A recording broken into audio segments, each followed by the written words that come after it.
नमस्कार।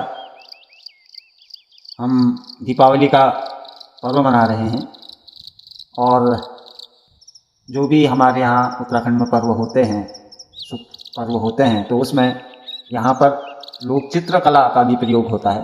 लोक चित्रकला जिसको कि यहाँ ऐपण कहा जाता है, वो ऐपण बनाए जाते हैं और ये ऐपण सुख, समृद्धि, सौभाग्य का प्रतीक होते हैं। कहते हैं कि ऐपण बनाने से लक्ष्मी की कृपा बनी रहती है।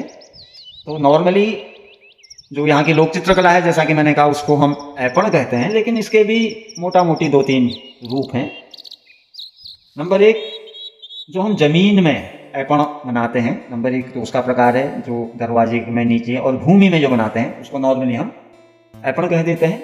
उसके अलावा हम दीवालों में भी ऐपण बनाते हैं, दीवालों में भी लोक चित्रकला हम बनाते हैं। तो उनको हम भित्ति चित्र कह सकते हैं या बरबूंद कह सकते हैं। बरबूंद माने रेखाओं और बिंदुओं के द्वारा जो चित्र बनाया जाएगा, उसको यहाँ बरबूंद कहा जाता है। तो बरबूंद जो यहाँ की दीवारें हैं, खासकर जैसे जिस दरवाजे से हम घर में इंटर होते हैं, प्रवेशित होते हैं, तो उसके अगल बगल की दीवारों में जो भित्ति चित्र बनते हैं, उनको हिमाचल कहा जाता है। तो उसमें पर्वतों की कुछ आकृतियां बना दी जाती हैं। तो इसका मतलब यह भी हो सकता है कि हम पहाड़ में रहते हैं, इसलिए हम पहले पहले जो न्योता देते हैं, कुछ करते हैं, तो हिमालय राज को एक पवित्र मान के उसको हम न्योता देते हैं। तो एक तरीके से ये भित्ति चित्र के प्रकार है।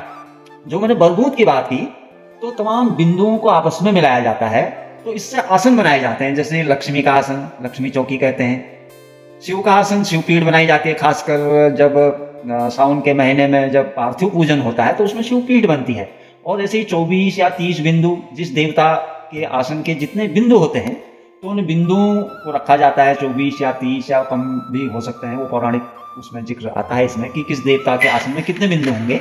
और उन बिंदुओं को आपस में जोड़ के फिर ये पीठ बनाई जाती हैं। तो यहाँ विशेषकर जैसे आज के दिन लक्ष्मी पीठ बनती है, पार्थिव पूजन में शिव पीठ बनती है, सरस्वती पीठ भी बनती है।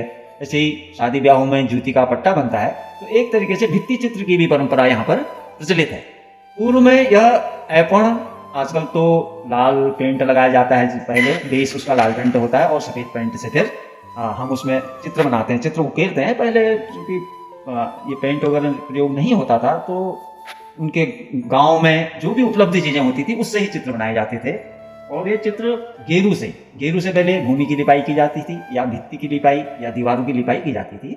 तो जिस भाग में ऐपण बनाना है, उतना हमने पहले गेरू से लीप लिया। उसके बाद चावल का आटा बनाया जाता था, उसको भिगा के उससे जो है फिर सफ़ेद कलर से चित्र उसमें बनाए जाते थे। तो यह हमारी परंपरा में जो ऐपण बनाने की एक विधि रही है। लेकिन आजकल अधिकतर लाल पेंट और सफ़ेद पेंट का इसमें प्रयोग होता है।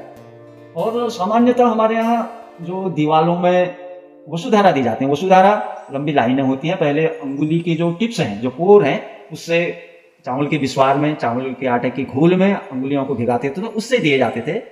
तो उससे ही जैसे रसोई में भी जो अंगुली की टिप्स हैं, वो चावल के घोल में भिगाए और उससे कोई भी डिजाइन वहाँ पर बना दिए जाते थे, खासकर रसोई में या कहीं भी। तो आजकल ब्रश का भी इसमें प्रयोग होता है।